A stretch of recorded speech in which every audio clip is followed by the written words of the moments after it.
These notes are going to cover the Pacific theater of World War II, which is going to encompass Asia and the Pacific areas, obviously. And it's going to do a thematic approach instead of a chronological approach. We're going to study the different areas where the fighting actually occurred and then move on to a different area. That way it's a little more organized for you. This is going to be great use for your project if you have someone who is in the Pacific, because there's going to be a lot of different events that are talked about. There's going to be a lot of different points that you can use kind of in your project. So our first important vocab word is VJ Day, which is Victory over Japan Day. This is the day that Japan surrendered to the Allies and is the end of the war in the Pacific.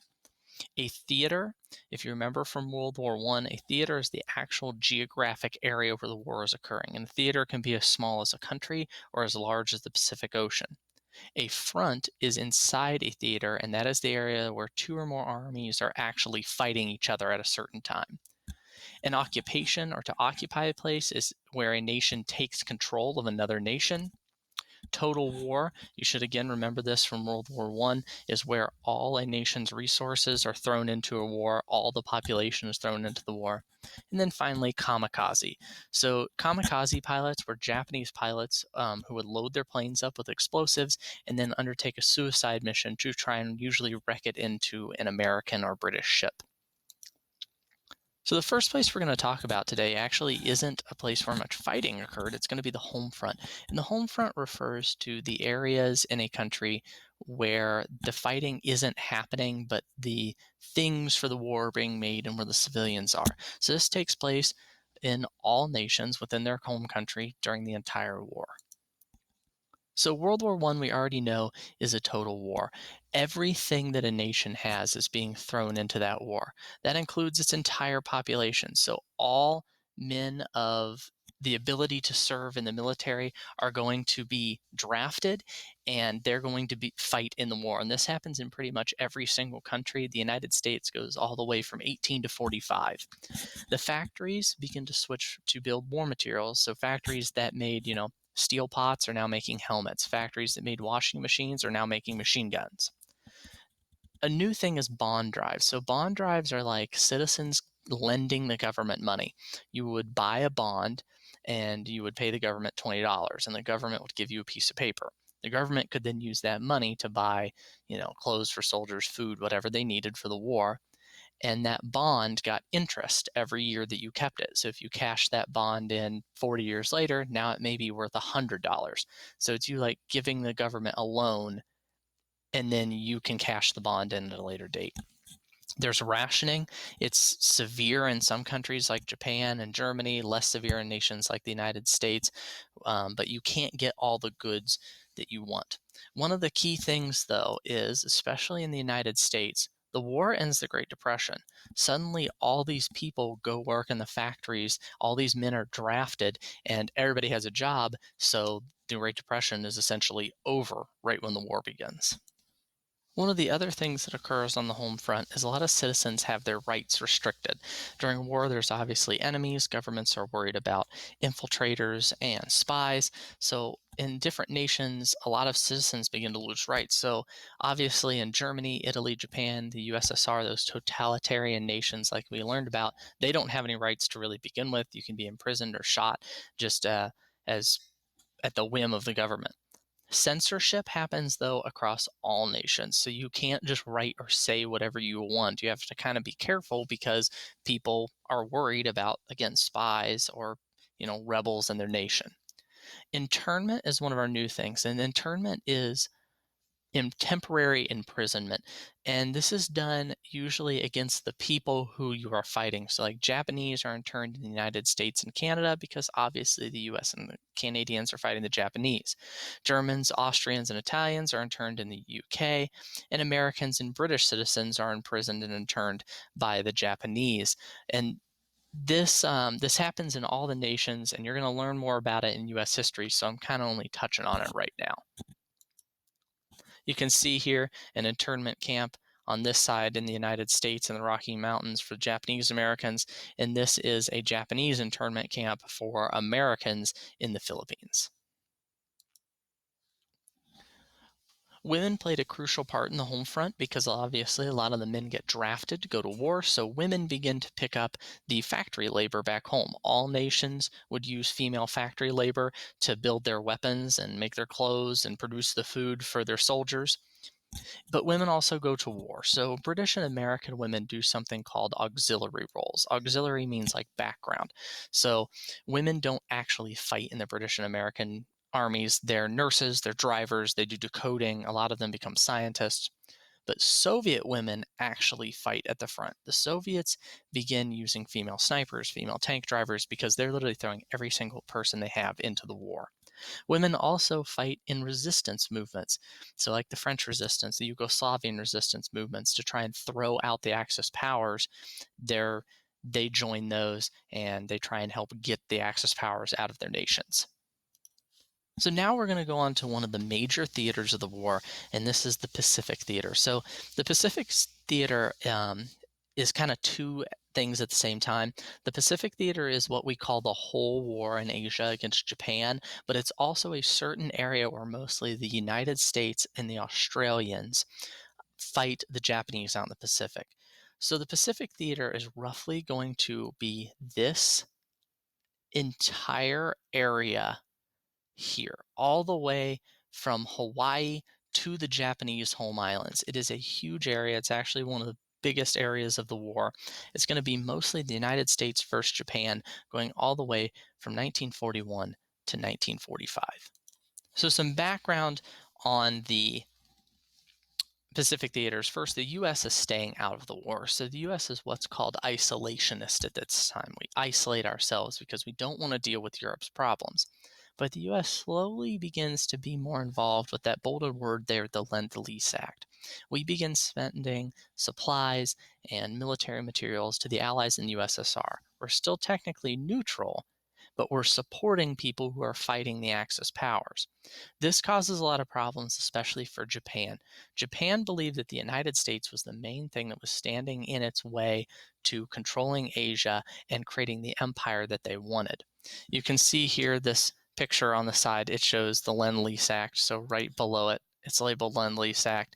And the eagle, the American eagle, is carrying all these war materials across the Atlantic Ocean to help the countries that are fighting the Nazis and the Italians. But this would also be going on with the Americans sending materials to the Chinese to fight the Japanese. The war in the Pacific really starts off big with Pearl Harbor. So Pearl Harbor on December 7th, 1941 is where the Japanese formally attacked the United States. And it is a sneak attack, it's a surprise. So the Japanese goal was to destroy the U.S. Pacific Fleet that was sitting at Pearl Harbor, Hawaii. That's where we had all our ships stationed. But kind of the secondary goal and the main idea was to destroy American morale to join World War II. The Japanese thought if they hit the United States so hard, the United States wouldn't want to fight a war against Japan, and we would kind of let Japan do what they wanted in Asia. While Pearl Harbor does cause huge amounts of damage to the U.S. Pacific Fleet, and it's going to take over a year for the United States to really repair their fleet, the U.S. has the exact opposite reaction that the Japanese want. The U.S. declares war on Japan, and then Germany and Italy and Japan all declare war on the United States. And this kind of merges the war in Europe and the war in the Pacific into a giant world war now. After Pearl Harbor, the Japanese do what is called their Pacific Offensive. So the Japanese had hit Pearl Harbor. So they attacked Pearl Harbor here and they kind of took out the U.S. fleet. And then what they did is they immediately attacked all these little small islands all over the Pacific that they wanted to take. They attacked the Philippines, and they attacked the Dutch East Indies, and they attacked New Guinea. So while the U.S. is kind of like reeling from this hit, they immediately expand, take a lot of Britain and the United States' territories all over the Pacific. The Philippines is particularly a big deal for the United States. I'll circle the Philippines here in blue because they capture an entire American army here, and that leads to what's called the Bataan Death March, and it shows how bad the Japanese are to their prisoners. They force American troops to march to these camps, and along the way they're beaten, some are shot, some are stabbed, and it shows that how brutal the war in the Pacific is going to end up being. So after that giant Japanese offensive, the Allies begin to regroup, led by the United States. And the United States launches what's called the Dolittle Raid. And the Dolittle Raid is a small bombing raid on the Japanese home islands. So the Japanese home islands are considered pretty much these areas here. It's where Japanese people actually live.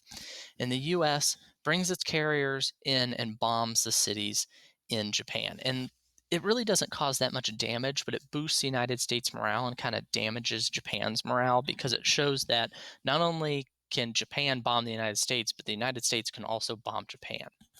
The real first battle, though, is the Battle of the Coral Sea. So the Battle of the Coral Sea occurs down here, down by Australia, and the US wanted to keep supplying Australia. Australia, they called it's their unsinkable aircraft carrier. You can't sink an island. The US could use Australia to slowly begin pushing the Japanese back through Asia. But the Japanese obviously want to cut Australia off. So they want to take this area and make it so the US can't ship anything to Australia.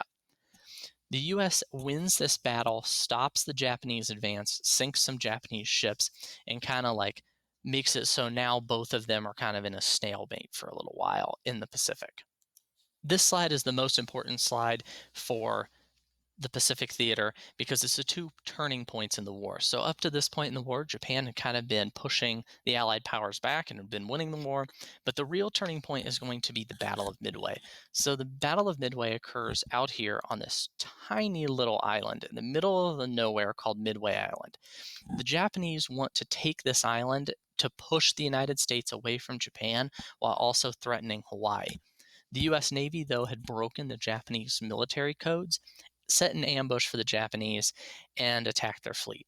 It is a major US victory. The United States sinks 4 Japanese aircraft carriers, and after this, there are no more Japanese offensives in the Pacific. Those aircraft carriers take years to build. They're very, very expensive. So when the US sinks them, it's going to take Japan a long time to try and rebuild those, and they can't attack the United States. After Midway, the US focuses on taking Guadalcanal. So it's in that same area of the Coral Sea that we were looking at. And after the US had beat the Japanese fleet down here, the US wanted to take this island. So the Japanese had built an air base on this island and they were going to use it to possibly cut off and even invade Australia.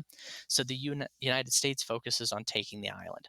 The US takes the island and it just makes it so Australia can't be cut off and gives the US another base to begin pushing the Japanese back in the Pacific and Asia. You can see what the fighting is like kind of in the Pacific theater. It's jungle islands on Guadalcanal, and out at sea, it's aircraft carriers and airplanes fighting each other. The ships actually usually don't even see each other during these major naval battles. It's aircraft carriers launching waves of planes against each other. This leads us to what the United States calls their island hopping campaign. So the Japanese had taken all these islands all across the Pacific, and the United States has to push them back. So the U.S. begins to formulate this plan where they're going to take certain islands that are important, but leave other ones cut off. So the Japanese essentially on those islands either starve or have to surrender. So if you look at the picture of the globe here, you can see the US has 2 kind of campaigns they're running. One in blue where they hop from island to island here towards the Philippines, and one that I'll do in red here where they go through the middle of the Pacific, taking these tiny little islands, getting closer and closer to Japan. The goal of the island hopping campaign is to push the Japanese back, destroy as many of their troops as possible, all the while getting closer and closer to Japan to cut Japan off and to begin bombing it. It leads to very, very vicious battles on tiny little islands where sometimes 8,000 men will die for an island that's only 2 or 3 miles wide. But the reason they want these islands so bad is because there's airfields on them. And if you control the airfield, you control hundreds of square miles, thousands sometimes of square miles of area around that island. So they're very, very important. Throughout the island hopping campaign, the United States began getting closer and closer to Japan. And in 1944 to 1945, it's beginning to look like Japan will be defeated. It's still going to be a long war. It's still going to be a violent war. But things like the liberation of the Philippines happen, where the United States lands on the Philippines and begins liberating the island. At the Battle of Leyte Gulf, during the liberation of the Philippines, the Japanese launched kind of this last desperate attack with their navy, and the U.S. defeats it, depleting the Japanese navy further. But fighting on the island won't end until 1945, when the Japanese actually surrender. That's how hard the Japanese fight the United States. There's the battles of Iwo Jima and Okinawa, which are very, very close to Japan. So Iwo Jima was an actual Japanese-held island that the United States needed for an air base that would allow the United States to bomb Japan. And Okinawa, the critical part of this, it's part of Japan. It's actually one of the home islands. This battle is the first step the United States needs so it can begin to prepare to actually invade Japan and defeat Japan. All these battles are extreme casualties on both sides. At Iwo Jima, the United States actually loses more troops than the Japanese. The Japanese dig tunnels into mountains, so the U.S. soldiers have to go down and kind of flush them out, and it shows the fanaticism of the Japanese. There's barely any Japanese prisoners taken because they quite literally all fight to the death. As the United States begins getting closer and closer to Japan, their bombers get in range. So the United States begins to first attack the Japanese home islands with their bombers. The submarines that the United States has cuts Japan off and makes it so they can't import any food or any materials to build weapons. And then the U.S. begins their strategic bombing, hitting factories, hitting military bases, hitting air bases. But the U.S. also does something called firebombing, which is dropping incendiary bombs on Japanese cities. And Japanese cities at this time are mostly made of wood and paper. So these incendiary bombs are extremely dangerous, extremely deadly, and they actually kill more people in a night than the nuclear bombs. You can see here, this is an area of Tokyo that was firebombed, and there's just absolutely nothing left. In response, the Japanese become increasingly more desperate and begin to use kamikaze attacks. So the American ships are getting closer and closer to their homeland. So what they do is they load up their remaining planes with explosives, and then pilots voluntarily fly the planes into U.S. ships. It's almost like a guided missile as a suicide attack. So near the end of the war, the United States is beginning to prepare for the invasion of Japan, and planners of the invasion say that the Japanese resistance is going to be so fanatic. They've literally armed every single person down to children on the island. People are going to use spears against the United States. There's going to be kamikaze attacks. The Japanese had created suicide submarines to try and sink U.S. ships. They said that it would cost 1 million American lives to take Japan. But the U.S. had just completed the Manhattan Project, which was building the first atomic bomb. The United States told Japan to surrender. They said that we pretty much told them we had a new weapon that was going to rain destruction, and Japan ignored the ultimatum to surrender. So the United States, on August 6th, dropped the first atomic bomb on Hiroshima. Instantly, 70,000 Japanese civilians and people are incinerated, and then hundreds of thousands have died later on through radiation poisoning. The United States gave Japan 3 days to consider surrender, and then dropped a second atomic bomb on Nagasaki, where 40,000 were killed. After that, the emperor forced the Japanese government to surrender by putting out a radio message, and on August 15th, 1945, the Allies have VJ Day, or Victory Over Japan Day, and the war in the Pacific ended. So we're going to go backwards in time now, and we're going to talk about the China-Burma-India theater. So this is the war that takes place, obviously, in this area down here. It's all across China and down into Thailand, Burma, Indochina, in this area. So it's on mainland Asia. This is mostly going to be the Chinese, obviously, Britain, France, Netherlands, Australia, New Zealand, USA, first Japan, Manchuria, and Thailand. So this war really started, this part of the war really started in China from 1937 to 1945. So Japan had invaded eastern China and had occupied most of it, and they're absolutely brutal towards the Chinese. They destroy whole cities. There's massive amounts of reports of rape and the execution of Chinese military members and civilians. But throughout 1940 and 1942, the Chinese begin to slowly push back the Japanese, and it turns into almost a stalemate. So the Chinese Republic, the people who ran the democracy, and the Chinese Communists, they formed an alliance. They had been fighting each other, and that had been part of the reason why it was easy for Japan to take over large parts of China. But they form an alliance and they begin to fight Japan. And the United States, through the Lend-Lease Act, began just pouring military materials and supplies into China, allowing the Chinese to kind of tip the balance. You can see here what the war is kind of like in this area.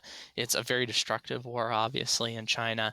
Um, it stretches all the way from the Great Wall all the way down to Thailand in the jungles. So the Japanese wanted to take Southeast Asia for its resources. That's the entire goal here. They want the resources from this area. There's oil, there's gold, there's tin, there's rubber. So anything that Japan needs to survive is going to be in this area of Southeast Asia. So in 1940, the Japanese occupy French Indochina, which is like Vietnam. They take it from the French. And then post Pearl Harbor, they also launch a huge offensive across Asia. They occupy the Dutch East Indies, all those little islands above Australia, so that they can get the resources out of them. They invade Thailand, and they actually make it so Thailand joins the Axis powers. And then in 1942, they even invade British Burma. The reason they do this, Burma is right next to India, and the British and the Americans were using Burma to supply the Chinese with weapons. So if they take Burma, they cut the supplies to the Chinese, and they're going to have an easier time fighting them. You can see the areas that the Japanese expanded to here. So in 1936 through 40, the Japanese invaded through Manchuria here and began pushing into China. They launched invasions from Japan over this way into China. But then in 1940, they took this area here, French Indochina, from the French. And then after Pearl Harbor, they took this area down here, the Dutch East Indies, and these two areas, Burma and Siam here, they invaded both of those. So the Japanese were pretty much in control of most of Southeast Asia, other than the parts of China that were resisting them by, 1941. So the fighting continued obviously all the way until 1945. The Japanese kept their troops in a lot of these nations. In China, Chinese offensives began to collapse the Japanese gains and push them back towards Manchuria. And one of the biggest things was after Germany was defeated, the USSR had an agreement with the United States that they would invade Manchuria. So the USSR up here invaded into Manchuria with all their troops that didn't have to fight the Germans anymore and pushed the Japanese out of this area very, very quickly. They were overrun in Manchuria, and pretty much by 1945, the only real areas the Japanese held was a little bit of Korea and their home islands at this point. So the end of the war in the Pacific for this area comes after Japan surrenders. A lot of their troops were still scattered across all these islands. They were still in these areas, but when Japan surrendered, their troops were told to lay down their arms, turn in their arms to the Allied powers, and the war was over. So the Japanese occupations end after the United States drops the atomic bomb, with the Japanese troops surrendering in the Dutch East Indies, French Indochina, China, the Malaya Peninsula, all those little islands that were bypassed. And some Japanese soldiers even refused to surrender for like decades after the war. Remember, they were taught that like you didn't surrender or you died before you surrendered. So this guy over here in the picture actually came out of the forest in the Philippines like 30 years later.